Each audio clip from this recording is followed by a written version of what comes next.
Good afternoon, everyone. Good afternoon. Lee, welcome. You're coming in hot.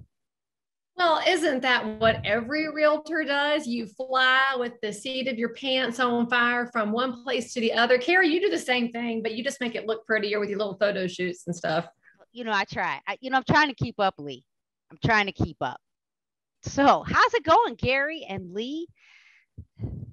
I was having to turn off my Clubhouse, Carrie, because that's what I used to caulk in my days. I listened to ideas, and then I said, I got to turn it off because we got to talk about Clubhouse. And I'll tell you, I'm the same way. I think I got addicted back in December of 2020. Clubhouse, first of all, for those of you that don't know me, I'm Carrie Little. I'm from Illinois in a city called West Chicago, Illinois, about an hour west of Chicago, nowhere near Chicago. I can get to Iowa a whole lot faster.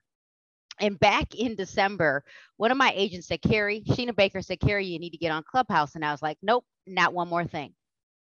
How about you, Lee? I was sent the invitation a month before I accepted it for the same reason. I'm like, I don't have time to fool with this. But of course, I got my invitation in November, logged in December while I was at the beach for my quiet time at the end of the year. And then I just sat there completely sucked in for a couple of weeks before I learned how to control it. I mean, it's wild. And then Gary got in not long after that because he's proof that if you are older, you can do Clubhouse too. Wait a minute, let's drop the mic for you. Let's drop the mic for you. And here I was going to say you're the top gun of people sliding into a session from the plane, the expertise. But even us old so horrified right now. She's not even laughing, Gary. Look, our staff is not laughing right now. Even us old folks have found a format that is very versatile, I think. Yeah, Gary, don't feel, first of all, I think we're all over the age of 50. Oh, yes. well, speaking for myself, I didn't mean that. Yes, so truly, everyone can do this. I'm knocking on another door anytime now that might be a tad higher, so. And you're right, though. Everybody can do this. And frankly, friends, that's why you're here today. We're going to give you a whole bunch of ins and outs of Clubhouse, what we've learned along the way, so that you can make it a really enjoyable experience, whether you are a native of the social media digital world or you are a late entrant to the social media world. Because as Gary already alluded to, this one's even easier than you realize because it doesn't involve all this video, which is a real blessing on the days that you don't feel like it. Yep, and I love what we're going to do today because we're covering pretty much every kind of end user, right? We're covering the people that really do a good job and put on good shows that have good content. That love teaching and love speaking and love moderating. And then, for me, I don't have a show, but I attend a lot of shows. So I'm kind of an end user and I'm probably that 90% audience that wants to find something interesting and productive. So I think this is going to be a good discussion. Yeah, I agree, Gary. When I first logged into Clubhouse, and I'm the person that the shiny new object, okay, fine, here I come. I just tried it and it seemed to work for me. So, I do like to jump in and I do like to listen and I like to learn because you have an opportunity to learn from people all over the United States and all over the world. So I don't just have to be the person that's trying to figure this stuff out. I can go learn. And the cool thing about Clubhouse is that the founders actually do try to teach you something every Sunday. And then they actually have a new user group every single Wednesday.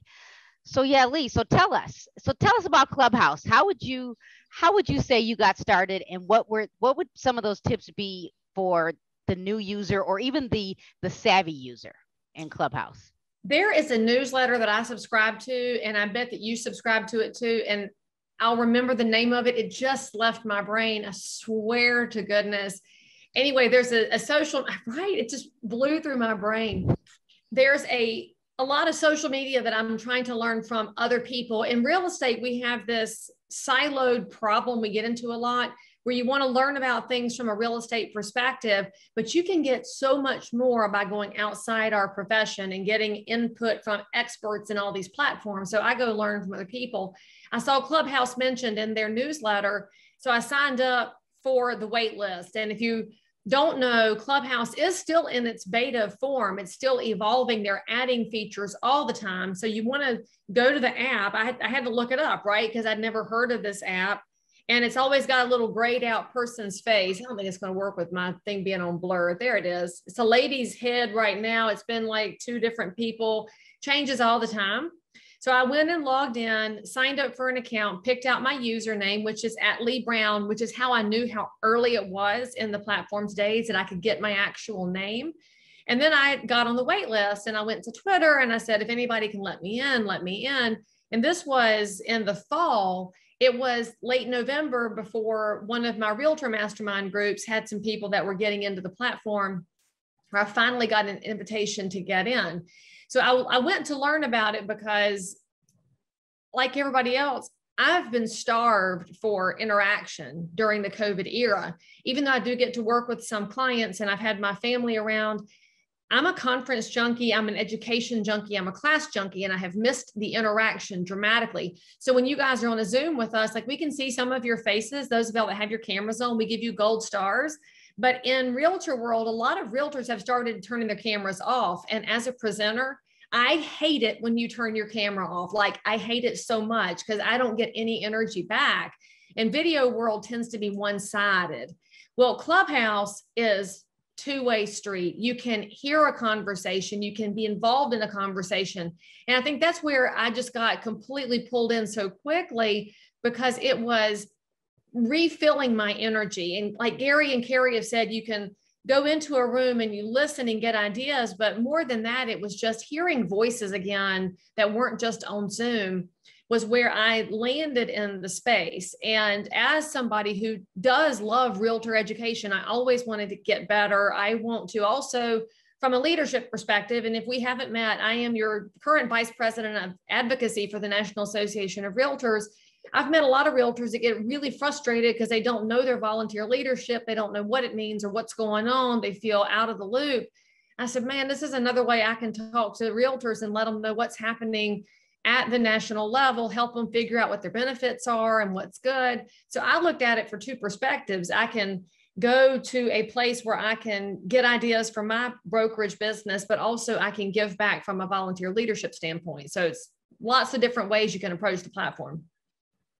And so while we're having this conversation, because Gary, you did say you use Clubhouse a little bit differently, everyone that's here today, camera ready or not camera ready, because I think you should get up, get dressed, and turn your camera on, because it does make things a whole lot better and it's easier for us to collaborate, and it actually pushes you up and we can see you and we're more likely to engage with you. I want to ask this question. How many of you are on Clubhouse? How many, and does someone need an invite? Like, do any of you need an actual invite? Like, you can follow us on Clubhouse today, but do you need access to Clubhouse? So what I'm going to do for you today, while you're telling us, is I'm going to give you a link where you can actually skip the line, whether you're on Droid or you're on an iPhone. I just gave everyone, I have 1,000 invites. You can join. So instead of writing need invite in the chat, scroll right back up. You see Carrie Little said, skip the line, click on that link. That is so important. And by the way, Tanya, the question you had, or Tania, I don't know which one it is, so forgive me if I'm wrong. That's not our Twitter handles, that's our Clubhouse handles. Your Clubhouse name looks very similar to what you would use for Instagram or Twitter. It's the @ plus your username. So that's your handle for Clubhouse. So remember, go all the way back up to Carrie Little wrote, skip the line. And then thank you, Stephanie. Stephanie has put it in there again. This is huge, y'all, because it's one of the frustrations for a lot of people that want to test it out. They don't know how to get in. And once you are in the platform, by the way, you're going to get an invitation to give to somebody else. The more active you are, the more invitations you'll get. How did Carrie get a link? Carrie created a room, and she did that because she's an active user. And we'll talk about the different ways that you can engage in the platform. But for now, download the app and go in there and get that space right quick, because that link's right there. While we're on that, Carrie, how about some suggestions when they do get in, how to set up and profiles and putting their accounts together? So let me say this. Well, if you're an iPhone user, you know, technology is updated with iOS first. So for those of you that have a Droid phone, I am a Droid phone user with an iPhone. So I get it. I made the switch when they made me send that that note back in, that 4. So I made the switch. When you log in, whether you're on Droid or you're on an iPhone, when you create your account in Clubhouse, the first thing we need you to do is add a photo of you, not your logo, a photo of you. You are more likely to get engagement if it's a photo of you.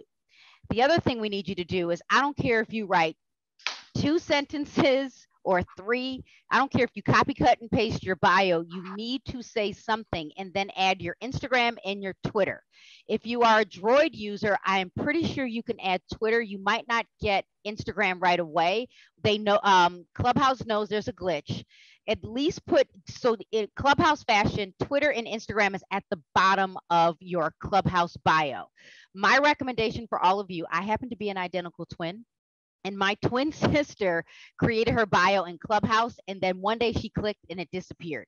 So I'm going to recommend that you use Notes or Evernote to create your bio, copy, cut, and paste, because in the event that you do goof, you can always go back and get it. So create your bio, and Lee and Gary, I'm sure you know, like the first 2 sentences make a difference. And there's usually a debate. I've had people say, Carrie, you need this long, huge bio. But then when I look at some people that have huge followings, they have 2 great statements on Clubhouse that tell us who they are. And when you come to Clubhouse, the first thing we do is we look at your bio, and we can talk about how the platform works, but we want to see who you are so we can make sure you're not a bot and that you're not going to hijack our event. So photo, bio, Instagram, and Twitter. You can add LinkedIn, but there isn't a direct link. So, and for those of y'all that want to know why you need Twitter and Instagram, maybe you don't like Twitter and Instagram, you have to have it because Clubhouse does not have messaging. There's no way to interact outside of a room except for Twitter and Instagram. So what you'll find is that by you connecting those accounts, when you meet somebody in a room and you really enjoy interacting, you're learning from them, or they will say, hit me in my DMs, you have to go to those other platforms in order to engage person by person. So it's really important. And to what Carrie was saying, it's not just about your bio on Clubhouse, right? When I go to your Clubhouse, from Clubhouse to your Instagram bio, if that's not filled out, I'm just going to assume that you're not serious about anything. So why should I spend time with you? I'm looking to see how complete your profile is. And thank you, DM is direct message. To the point Carrie's making about your bio, one of the cool things about Clubhouse, let's see, how do I make that where it doesn't do this? You got to get rid of that virtual background. So when you click on your face, it's at any time, it's up in the upper right-hand corner. You can edit your bio on the fly. So you can change it anytime. One of the important things to have in your bio are emoji. And that sounds weird. And if you are an older type individual who doesn't live in emoji world, you should know that that's one of the ways we can search. So if you have a little house emoji in your bio, we can search for house people. You'll find investors, you'll find lenders, you'll find realtors. You might want to have the little red map pin by your city. That's how we search by people in geographical areas. So it's really important to, frankly, look at Carrie's bio, look at mine, go copy it, right? So take our information and create your own version of it as you tweak it and make it your own. One thing though, leave your cell phone number out of your bio because there are so many scammers and bots in Clubhouse. You are wise to put a Google Voice number in there or something that's not your real cell phone number. Which, yeah, if anybody's looking at mine, I break the rule. So far so good. If it becomes a problem, I'm going to yank it. But so far it's been more helpful. I don't have my IG account on there for a lot of reasons, but I probably will have to. But I'm probably the antithesis because I don't really have a lot of people reaching out to me. But when I do, it's for intent. They're reaching out to me for a specific reason. So, but yeah, and the bio says it all, depending on why you're in there. But the credibility piece, if you're going to moderate a room or you're going to speak in a room and people say, oh, that's pretty good. And then you click on the bio and it's empty. You just lost that potential relationship. You just became more forgettable. That 3 seconds of wow, I want to get to know this person is over right then and there. Yeah, so true. We are less likely to bring you up. And there is always someone that ends up in my room and it's advertisement. and they always ping, and because you can add requests to come up on stage. And when we talk about, when I talk about Clubhouse, I call it the moderator section, the speaker section, the VIP section, and the nosebleed section. We are more likely to bring you up on stage when you do have content. Now, there are times if I have invited someone to Clubhouse and you have no content, but I know who you are, we'll bring you up on stage because we already have a relationship. So since Carrie's now the one talking in lingo, all right, guys, once you're in the app, you're going to see this is your hallway. It's all the rooms that are happening right now based on who you're following. Stephanie put somebody put our handles over here because you'll want to follow people that are worth following, frankly. But let me show you a secret about following people. When you when you select someone to follow, I'll say, Lori Vandalak, she just followed me. So Lori's probably in our webinar right now. So Lori is a full-time Pacific Northwest real estate broker. She threw some emoji in there. Nicely done, sister. She did this in the last 30 seconds while we're talking. Just add your city beside the red geo pin. She's got her Twitter. She's got her Instagram. When I click on the follow button beside Lori's head, there we go. When you click on the follow button, you get this bell. You click on the bell and you get options. Clubhouse will automatically tell you sometimes when she's speaking. You can also click always. So if you love Lori, you can follow everything she does. She's talking and you will be alerted. If Lori makes you want to poke your eye out with a dull fork and she makes you crazy, you can click never ever, and then Clubhouse will say nothing to you when Lori is speaking. Now, we're not going to say that because we think she's amazing and she's a fast learner here. But that's one of the ways that you can utilize this app to get into your space. So let's say you're a commercial realtor and you want to hang with commercial realtors. You do leases with investors on multifamily. You do land deals. You can start really getting dialed into your specific real estate niche because y'all, this platform is gigantic and enormous in its scope. And also, let's just say that Lori's really interesting to you. There's also this little star button beside following, and it's the one that's blued out there. If that's blue on, it's going to show you who else to follow that Lori likes or is similar to Lori for emoji and for background. So Clubhouse will actually help drive you into more relationships that make sense. And for those of y'all that didn't know, we just crossed 1.5 million members at the National Association of Realtors at the end of May. We hit the highest number of members ever. You don't need to connect with 1.5 million people, y'all. You need to figure out who your people are that can provide value in your niche where you can build referral relationships. Clubhouse can help you with that.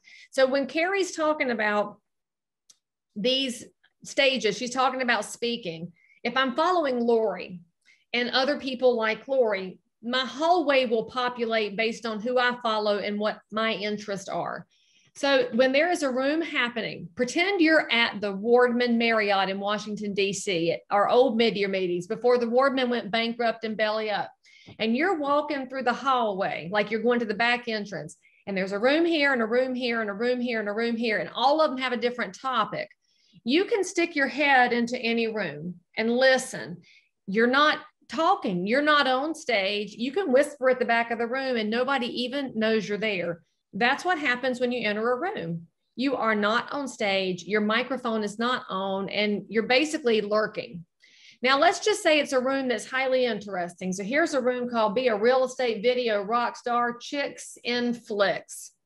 There's 22 people in the room. That's kind of small. I'm not going to enter it because I will get called to the stage. And 10 people are talking. We'll talk about that in a minute. Let's find a big room. There's, okay, Lunch and Learn, old school landlording with a new age twist. All right, so we'll live stream this for you. I'm gonna click on that room and you'll, well, my volume's down because I leave my volume down. What are you doing about leasing? Tell us about a little bit about your leasing strategy. You get to hear the conversation. And Anaje is really smart. They're trying to ask. They just brought you up. They just brought her up. And that's because people know who I am. So you're maybe better off being unknown. So there's a hand at the bottom. Carrie said, raise your hand to be a speaker. That hand, you raise that hand and the people on the stage can bring you up and then your microphone's on and you are now engaging in the conversation. So that's kind of like being at the convention and the microphone's in the aisle and you walked over to the aisle and go into the mic and now it's your turn to talk and you can interact with the people on stage. But be sure to mute yourself the minute you're brought on stage, because your you mic will is- forget. So I would say, and I'm looking at the chat, if you're looking, so Tanya, if you're looking for a sample bio, my recommendation would be is to hop on over to Clubhouse and search for Carrie or Lee or Gary and look at our bios. You could literally copy, cut, and paste, and you could rebuild your bio from that. And don't think you have to have this, 500-word bio. Keep it simple. Say, tell us who you are, tell us who you work for, because that's, license law and code of ethics. You have to still tell us who you work for, but you can also tell us what state you're in, what city you work in. And then you add your social media, which is Instagram and Twitter, because like Lee said, you have to have a way to collaborate. And what just happened to Lee, she got brought up for a few reasons. What people have figured out in Clubhouse is Lee has a lot of followers on Clubhouse, is if they bring her up on stage and she accepts, she will bring in all of her followers. So it's almost like this bait and switch. Let's grab Lee, because now Lee's trying to figure out what they're talking about. Should I even ask a question? And here's what I've learned. I will jump into rooms to collaborate with others, especially outside of our industry, because I want to learn what the next generation is doing. They are faster. And when I tell you, I was talking to another real estate agent, and when I just figured out that a 19-year-old is making millions from TikTok, I want to listen, because they have figured out how to leverage the influencer world and technology. But if you do get pinged on stage, sometimes you don't want to actually share. Sometimes you got to figure out how to ask a random question just so you don't take over their event.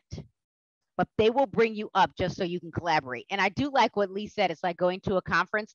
I like to explain it like this. It's like going back to the high school and walking through the hallway and then choosing which room you want to go into. One thing of note, though, you're always on stage, literally, even if you're lurking in a room. So be very careful about the title of the room that you think is curious and a little lurid, because I'm telling you right now, somebody's going to screenshot that hallway with your name in that room, and you could have gone in there totally innocent and just curious, and oh my God, that's kind of a racy conversation, or could be a very heated social issue. There's not just the heated social issue. My husband was like, Carrie, get me out of this room. Like, you don't even want to know what room you ended up in. And that's the point, because everybody can see that you're in that room. So don't be that curious. You're on stage all the time. Well, and the example I'll use, and what Gary's talking about, there were both of our candidates for the National Association of Realtors for first vice president, Mike McGraw and Tracy Casper, were both in Clubhouse doing town hall spaces with their teams, sharing information, answering questions, being available to members before the vote happened in May.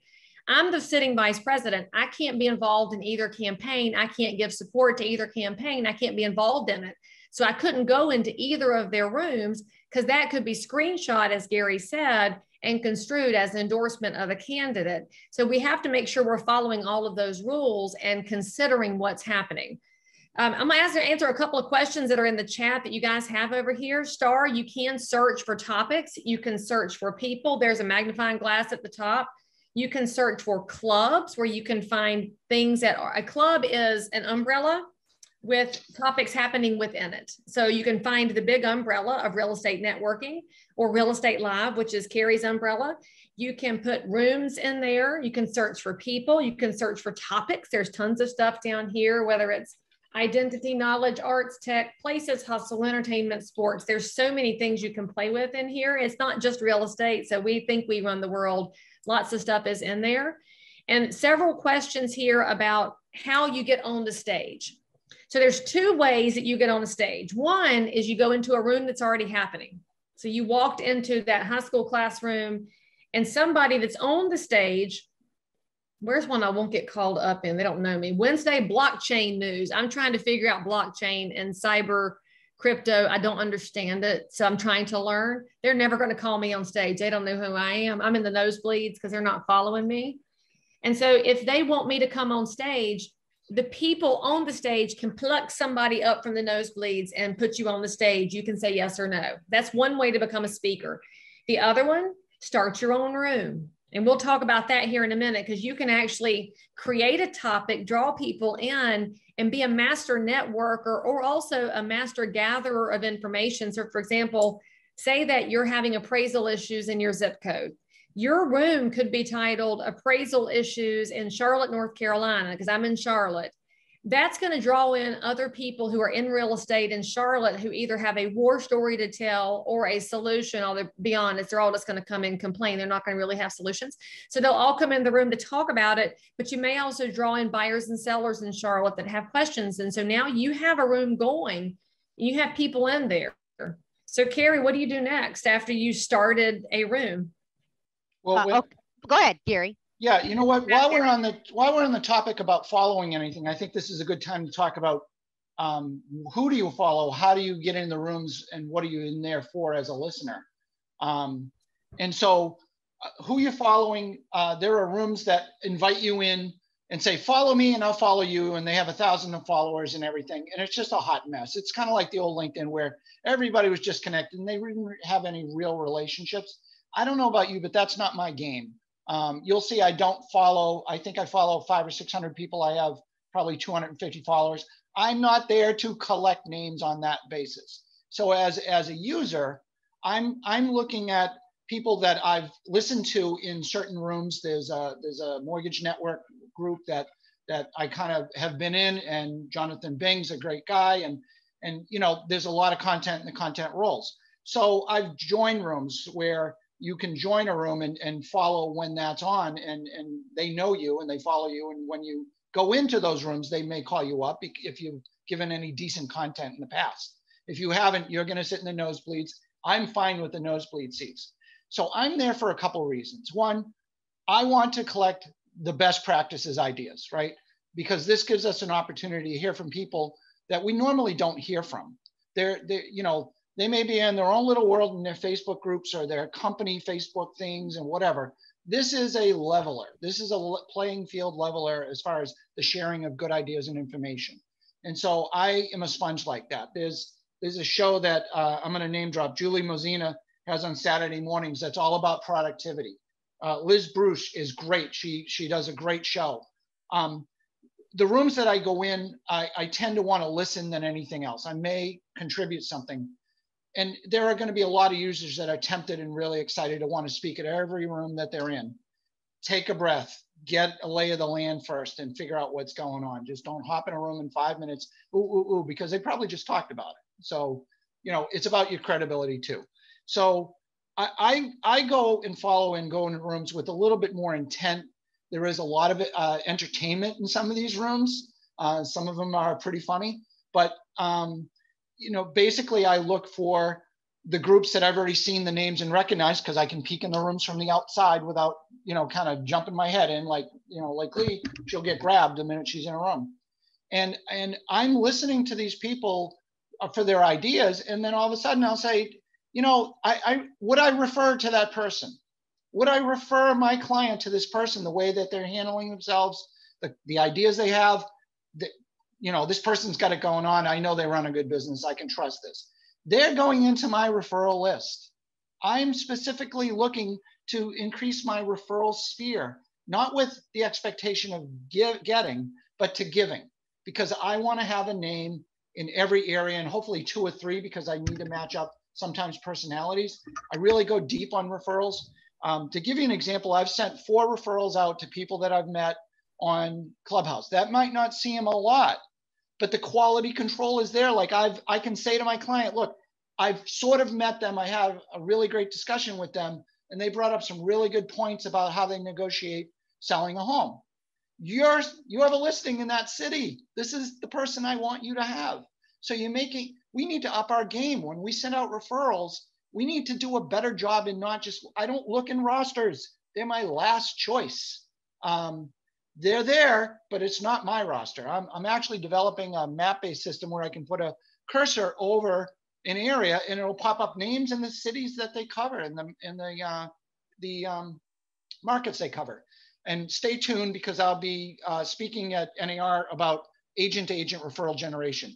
This is a small part of it. So when I go into a room, I like to sit back a little bit and get a lay of the land. And it may not interest me, and I can leave. There's a button at the bottom that says leave quietly.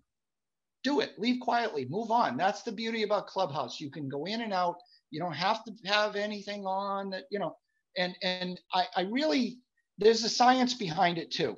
When you know that there's nothing else going on and you just have to listen to get what's going on, there's no visual cues, there's no facial recognition, you're listening. And I feel like I absorb a lot more, and I can have it playing while I'm doing something else, and it's still got my attention without kind of hamstringing me to a computer. So for that, but I also want to talk, so that's a huge thing for me. I've received 2 incoming referrals. I'm more intent on sending out quality referrals to quality people. This is your chance to impress me if I'm in their room. When I say that though, don't speak to just impress me.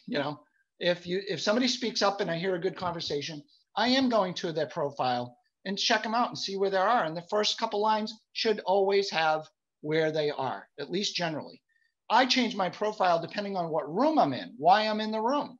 So right now, it may not be impressive. I don't really care. I just want to tell where I am, what my interests are. That's fine.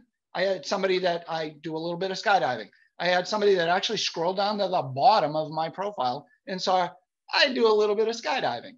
I got a referral because this guy skydives, so it could be any common thing. The last thing I just want to say, so those are my success stories, but the one thing I do want to say, and Carrie and Leah are going to go deep and talk about proper hosting and moderating and how to be that great moderator and create a great room that people are going to kill to be in. And you'll see those big numbers. So as an end user, and I'm guessing I'm probably 80 or 90% of the people on Clubhouse, although more and more people are opening rooms just for the heck of it. But that's the point. There are a lot of people that want to be the center of attention, and they're not opening those rooms to share real knowledge and to be a gatherer of thoughtful people and ideas. They're doing it just to have a stage. I get it. I'm okay with it if they do a good job. What I don't, if you want me in your room as an average user who is looking for, a business relationship where an identity, I know who that person is for a referral, because I will send you one. Don't threaten me with a good referral. Don't have 20 moderators on there and they spend all that show introducing every single one of them.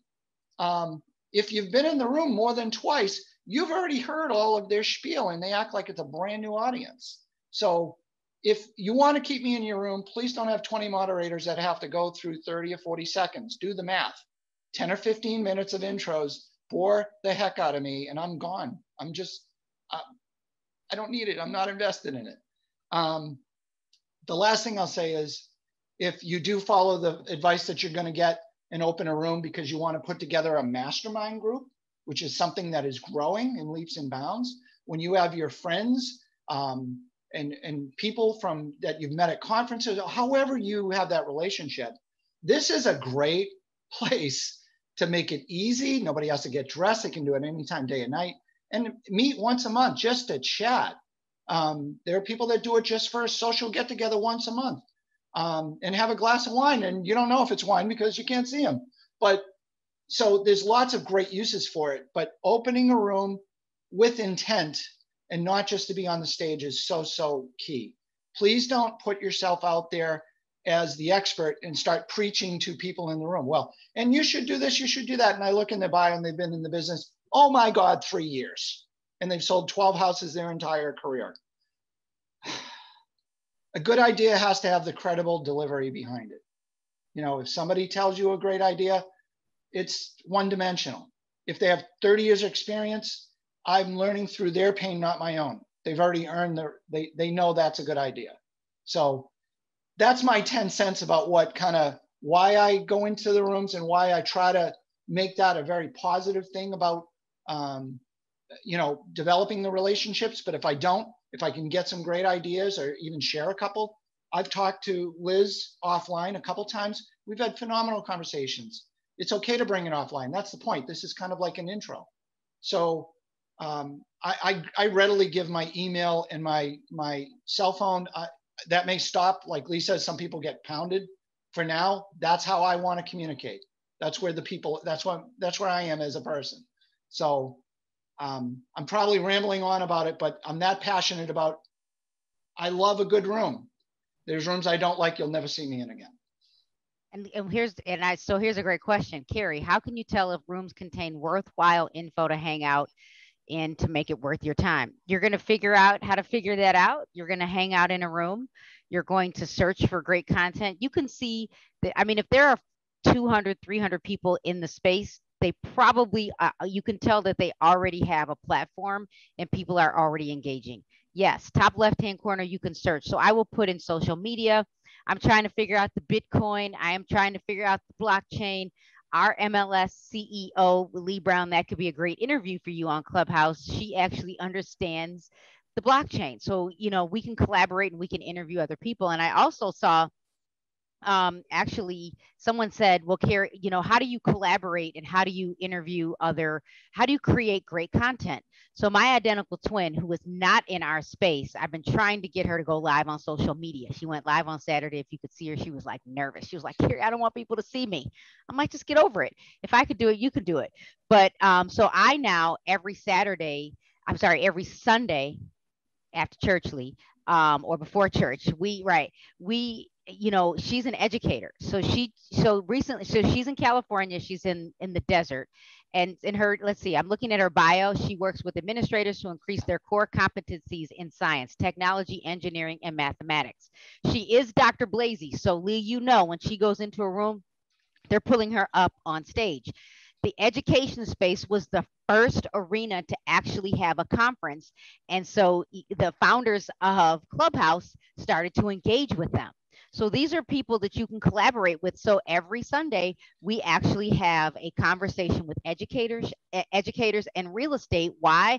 Because we need the education space and they can tell you about school scores, why you need to do your research, why moving to an area that has top school scores may not be the best thing for your kid, things that we can't do. So think about how you can collaborate with others. It doesn't have to always be about tech. It could be the person that is next door to you. And the cool thing about she and I is we've already met with people in person, Gary, because of Clubhouse. It's beyond just Clubhouse. Yeah, we got up, got dressed, and no Zoom makeup. You know, I found my new photographer on Clubhouse. She was in a real estate room that I was in, and I felt like giving her a chance because I liked the way she communicated. She and I met at a house. She's a freaking artist with photography. So you start thinking about how this does go offline, exactly what Carrie's saying. These relationships can get deep really quickly. And I want to unpack a couple of things that Gary said. First of all, you said, I got one more thing 6 times, which I love you for that. So in Gary's 6 things that I didn't lie. Hilarious. He mentioned Julie Mazzina. So I want to mention Julie briefly because she's a realtor in Iowa and she was panicked about starting a room. She did not want to be on stage. She felt like she should try it, but she was so scared. Now she's doing a regular space because she's gotten herself past her fear. And Clubhouse gives you a lot of grace for that. And one of the things that she did was she sent specific invites to me and to some other people. Please come to my first room and help me get there. And I said, of course, I'll come get your back. And I'm not there to speak. I'm there to support. You can be that supportive person in Clubhouse, but you're going to learn as well because Julie puts together really good-hearted people. But the way that you'll start to figure out which rooms are good and bad, that question's coming up a lot in the chat. You just have to go with your intuition, right? So some of the rooms have really good, thoughtful people dropping gems is the term you'll hear, and they're all dropping gems. Those are people who are giving you action items. They're not just pitching you. If you go into a room where they're trying to sell you stuff, get out because those people are there to make money, and you can make money through Clubhouse, through referrals, through coaching, whatever you're doing in your business.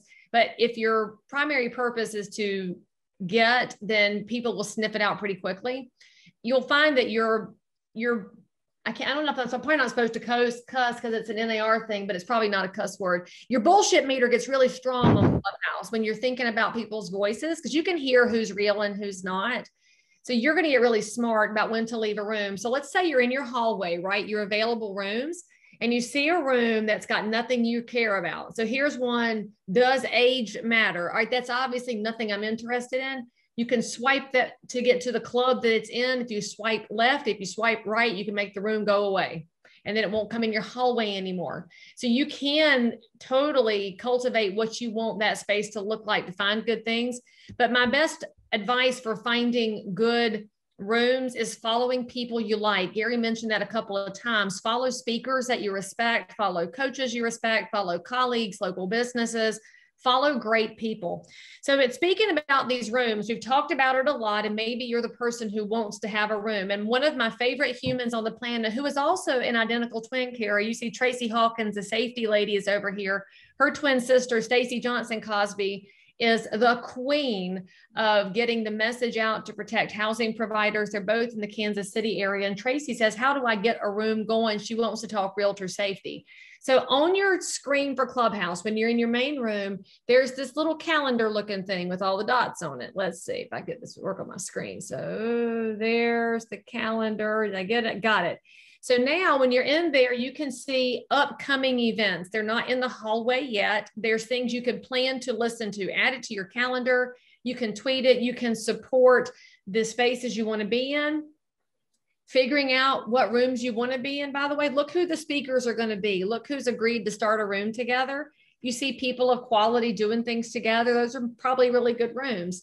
Up in the upper right-hand corner, Tracy, is, thank you, Carrie. There's a calendar with a little plus sign on it. Click the calendar with the plus sign, and it says new event. You're going to put the name of your event here. So you might say, Real Talk about Realtor Safety. And then it's going to say who the host is. That's you. And if you have a co-host, you can put other people in the space in there with you that are going to be interviewed by you, or they're just going to provide feedback. You can add your co-host or your guest. Select date, select time. If it goes in a club, so we talked about clubs being the umbrella where all these little topics come in. I belong to a whole bunch of clubs, so I could put this safety event under one of my clubs if I wanted to do so. And then you describe the event. You only have 200 characters, and so you want to make sure you're using the things that are going to draw somebody into a room. So you say, I'm going to have 5 tips to make you safer when you're showing houses. That's going to bring realtors into the room because they know they're going to receive gems. You're going to be dropping gems. And when you publish it and you post that the room's happening, you can share it. Share it on Instagram, share it as a tweet, put it on your social profiles, put it in your newsletter, invite other people to come to the room. And then it's their choice to come. And here's why they should show up. Clubhouse is officially unrecorded. So a lot of people have what we call FOMO, fear of missing out. So if you don't show up in the room, you're going to say, I missed the first 15 minutes. And we'll say, well, sucks to be you because it's gone. Clubhouse doesn't record. And if you do record it, the app will catch you, and there's going to be some problems with that later. Just so you know, from a privacy perspective though, that's why I say that. Instagram does record Clubhouse when you're connected to Instagram. If you all would read those terms of service, you would figure out real quick that you're giving up a lot of your information. So just be aware of that, because what you say can absolutely be used against you in the future, as we all know from, living on the internet world. And Marcia, how much in advance should you create an event? It depends on who your followers are. Some realtors have zero planning in their life. I'm not calling names, but there are some realtors who don't plan. So if I put up a room that starts in an hour, I'll have people that will show up because they're in Clubhouse right then. If I plan something for Friday morning, which is when I usually do my room, I have people who plan to come on Friday morning and they'd like to have it on their calendars. So it comes and goes. One thing that is regularly scheduled is the real estate networking room that happens Monday through Friday at 6:30 Eastern time. And it's a rotating cast of realtors that come in. 6:30 a.m. or p.m.? PM. Didn't I say PM? It's the networking at 6:30 p.m. Okay. So that's a real estate networking room. William Tong is the one that got that going. He's one of the biggest names in Clubhouse, and he's a realtor from California, and he's involved in the CRS network. That's a really active room. So if you're new to Clubhouse, that's a great place to go to the stage, raise that little hand, get pulled up, because they let everybody have a chance to say hello, and they want you to have that first experience at the microphone before you start a room so you can get comfortable. But you will earn referrals in that space if you are there to share information. And so, spoiler alert to what Gary was talking about before, where you're building great referral people, go into this space with the intent of sharing. Hey, y'all, I tried this. Hey, this script worked. Hey, I got a listing by doing this. When you go in with the intent to give, people are drawn to you. If you go in with the intent of selling, pitching, or getting something from somebody, people are not necessarily going to be drawn to you. So just go and give, and it's amazing what you get back. Yeah, Tracy, don't try it, do it. You know I'm gonna fuss at you for that limiting language, sister.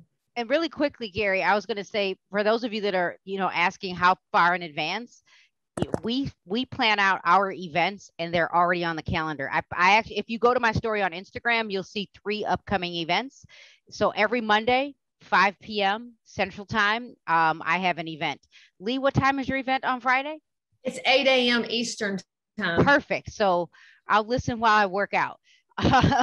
It's great to see something actually based on Eastern Standard Time, since everything real estate seems to be central. It's all central, Gary. They don't know East Coast is actually the center of the world. Nope. One idea that has been talked about a lot, and Lee will light up on this. Lee does speaker boot camp and training moderators. One of the things that we know is that good moderation takes practice. This is a great platform for you to do that. If you can pick 3 or 4 people to have on a panel discussion, that is a good idea for a room. You can bring people up to ask questions afterwards, but that is really good practice. Not a lot of pressure because you're not up on stage. You're not, in front of 1,000 people or 100 people. You may be online, but you're not going to feel it.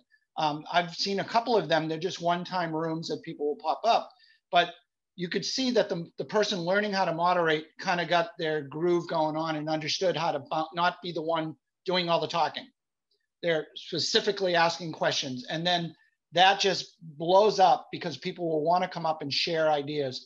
And that's going to organically grow a very, very productive room when you have a good, strong base of people that are adding content. So let's give you a quick information piece about what Gary's talking about with moderators. All 3 of us have said it before. So let's jump into a room, Women Supporting Women Wednesday. Okay. So we got this room full of people. There's a little green button beside some names.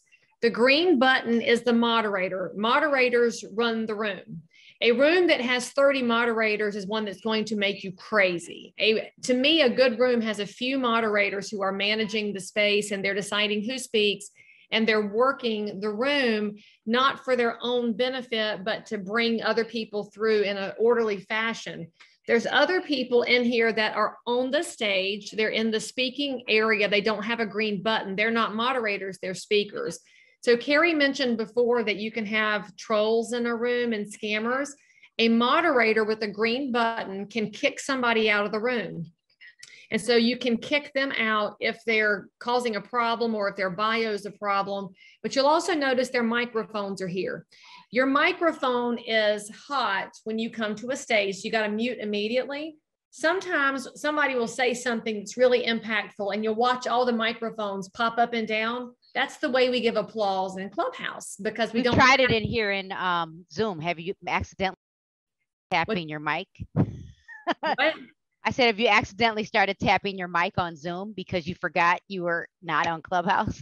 No, that's you. Or if you like a comment, by the way, if you see somebody's mic clicking, that's supposed to be applause. So it could be either way.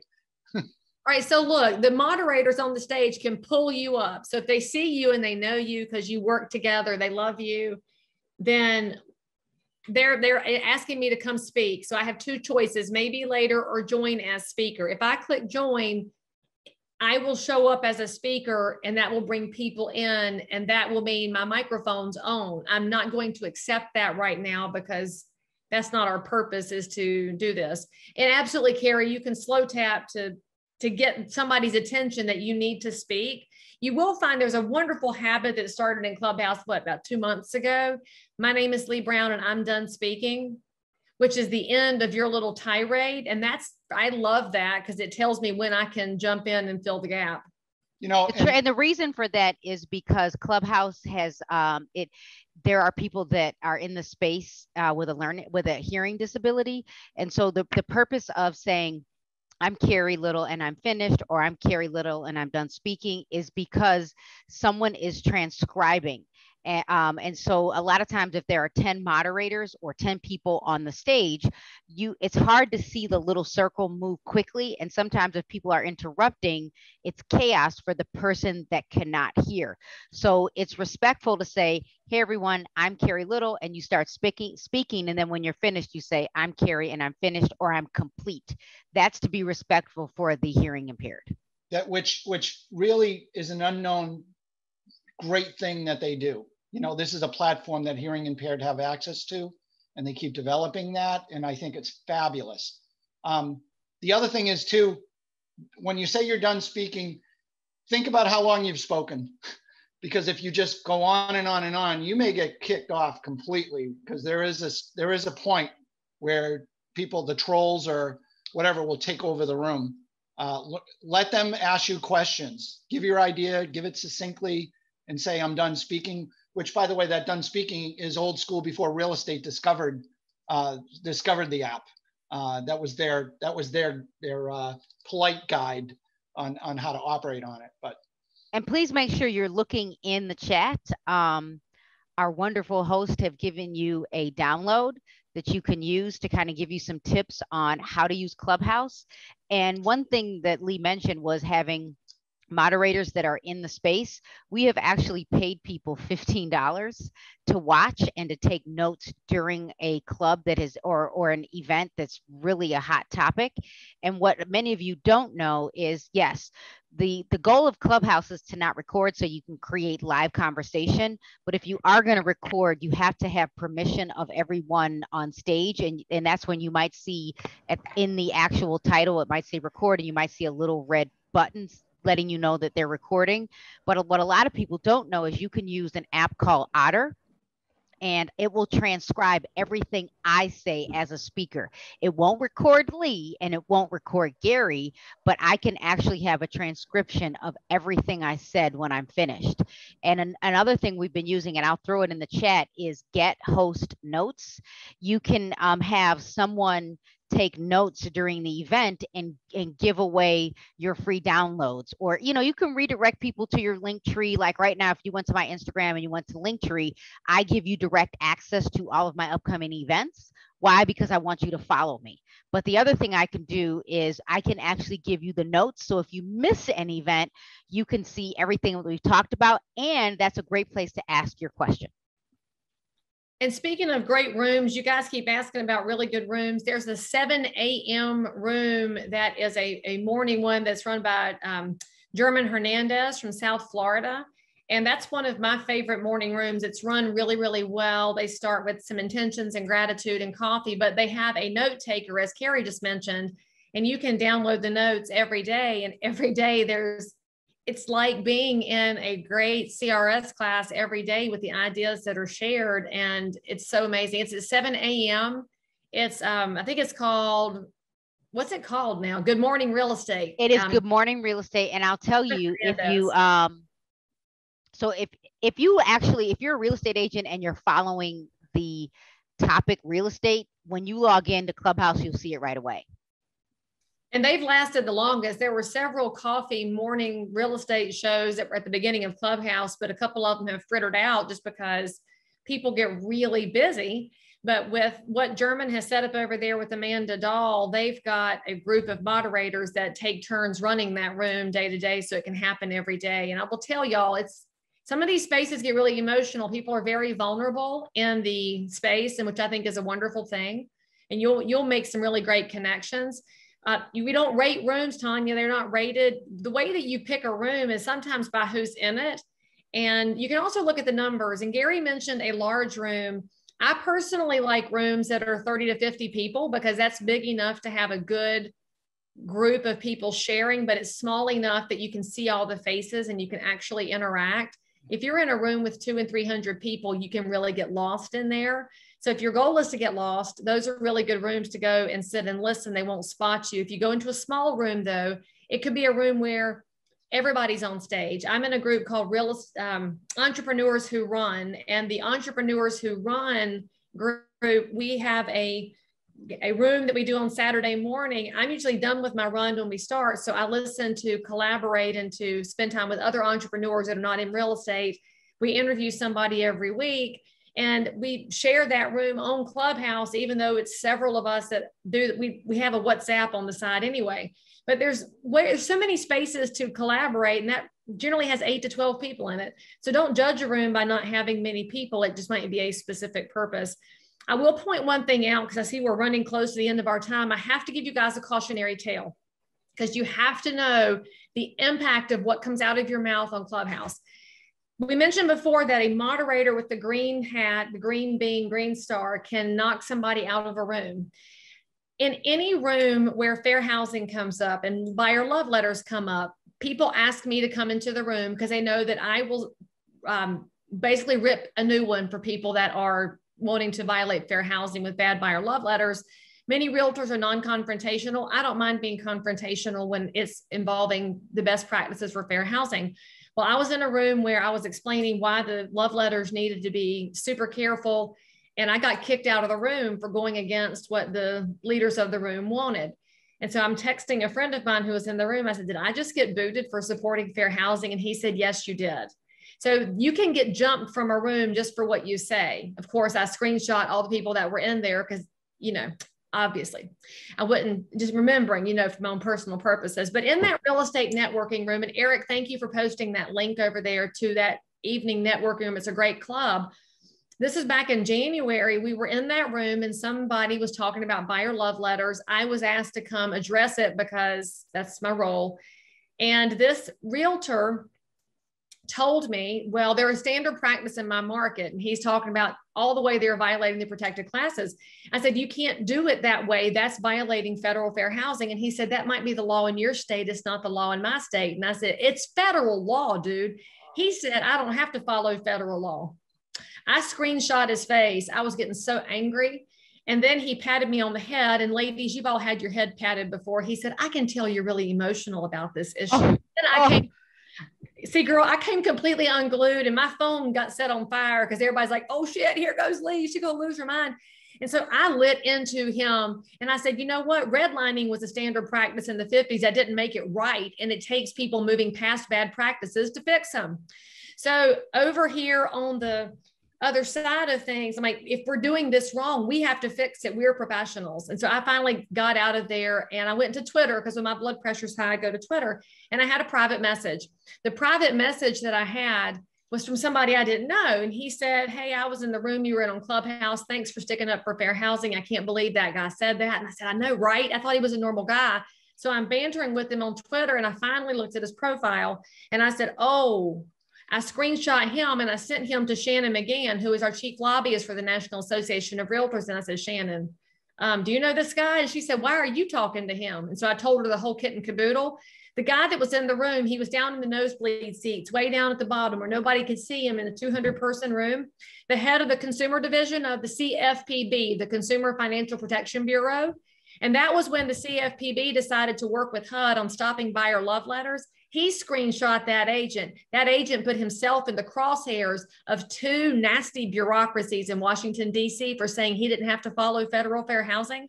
So I'm just going to remind y'all that the words that you say you might think they're not recorded. You might think nobody's listening. You do not know who's in that room. I know that my congressman has a pseudonym that he operates under for Clubhouse to hear things and to get information. You need to always be on alert and be the best realtor version of yourself, because if you're violating fair housing, if you're violating the code of ethics, if you're and lots of code of ethics violations on Clubhouse, lots of them. I'm the person who will raise my hand and say, you need to stop. I try to stop people in their tracks. If they refuse or they get nasty, I'm going to screenshot them and I'm going to turn them in because we're a self-policing organization. Eric, he wasn't in North Carolina. He was in California. So I did make sure and save him because he's going down and I'm frankly going to enjoy it because I tried to stop him. I would love to be able to do that, by the way. I'm just saying, you know, with the emphasis with the hair thing. I would die for that. Just put the genie in the bottle thing. Every time she does it, I think it's all about she's teasing me. And really, Lee, give that one more tip because the Clubhouse actually does record every room, but once the room ends, the content goes away. So yeah, if you want to report someone, what was your tip? Yep. If you want to complain. If you want to take a screenshot.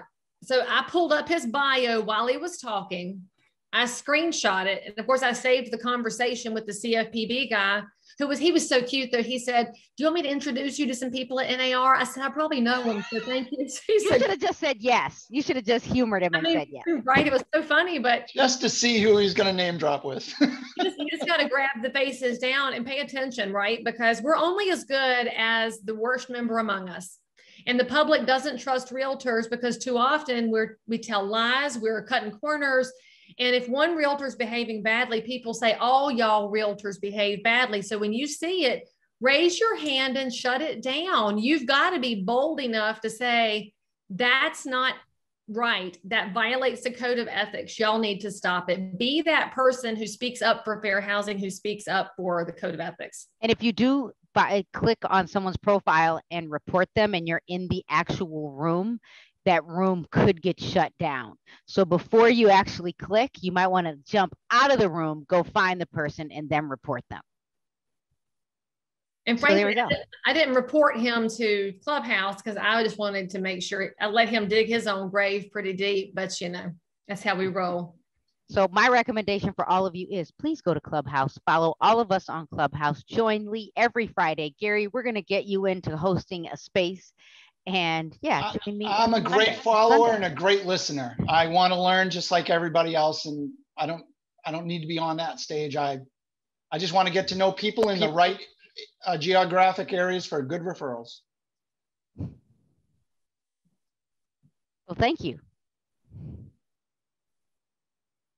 And I just added my Friday morning room. I do the hard things first room. So now y'all can join me on Friday morning. All right. And let's see. Much of thank yous. Thank y'all for showing up today. We hope we'll see you everybody. Yep. Thank you. Go to Instagram and you can catch all of our content there in our bio. Thank you.